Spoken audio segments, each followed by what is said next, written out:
Good morning, my beautiful tribe. How you doing? It's Nicky Alan, and this is the Bedroom Guru. I have been looking over my emails. I always do, with a cup of tea every morning.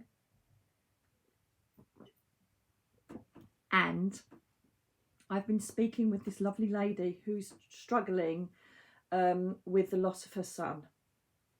Obviously, on a weekly basis, I get so many emails with people struggling to deal with grief and struggling to deal with loss. This can also be heartbreak, as in breaking up with someone or losing someone that way. But in particular, dealing with people that have passed over. Now, initially, this was going to be my next book, but they've got different plans. They want me to do survival next, which is already pretty much written. So I thought that I would explain the grieving process to you, just in case you don't know it. Some of you may not know that I was a bereavement trained detective in the police, and I would be the person that looked after the victims of murder. Oh, I've said it wrong, and I could cut that, but I'm not going to, because I just can't be asked. Okay, let's start that again. I was a family liaison officer for families of murder victims, okay, and sudden deaths, but mainly murder victims. So I've pretty much been there, seen it, done it, got the sweatshirt and the matching earrings.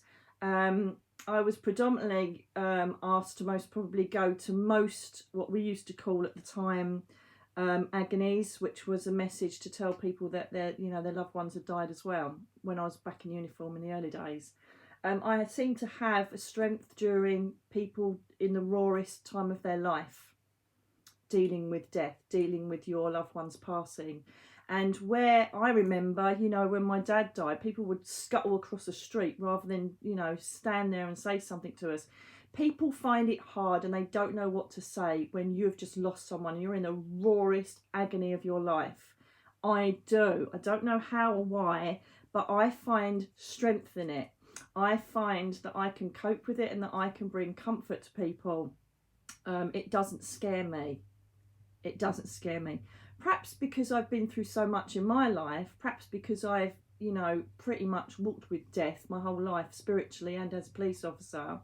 But I kind of feel that I can be someone that's an inspiration, a comfort, or just a solid person to be there during that time. So this lovely lady, I'm not going to name her at the moment, but she, I'm kind of doing this. I've been inspired to do this series of videos, okay, and they're going to be the stages of grief and my experiences of how they have impacted the family and the people themselves.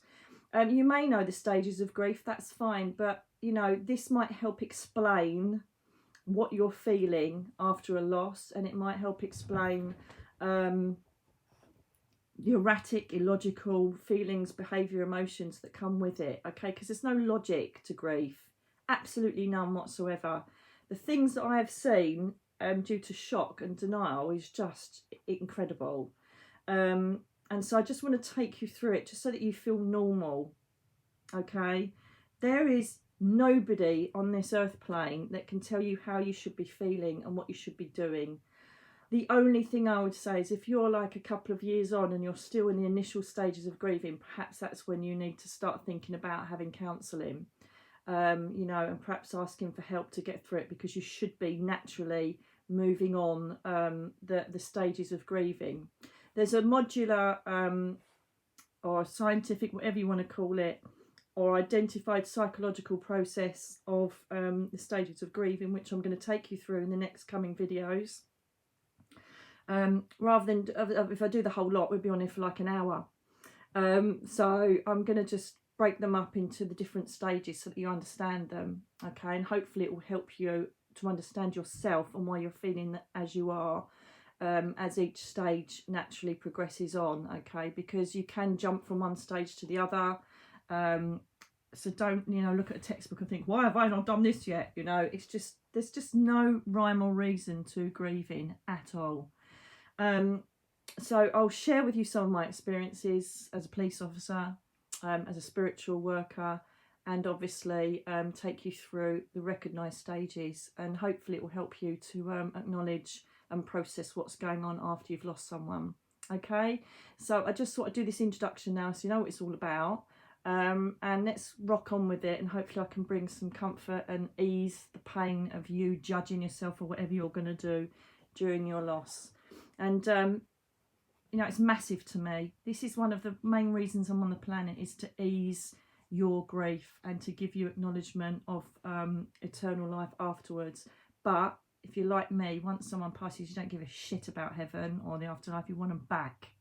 You're in the raw stages of grieving and you don't care where they are now. You just want them with you, and I get that. So that's why we're going to deal with the initial stages of grieving, because I think it's important to cover this part of the grieving, as well as, you know, celebrating when they come back and you initiate a spiritual relationship with them. So have a look, let me know what you think, and we'll crack on with it. Okay, so the first one will be obviously denial. That's the first stage of grieving, and we'll tackle that one first. So I look forward to sharing it with you. Speak to you soon. Bye, darlings.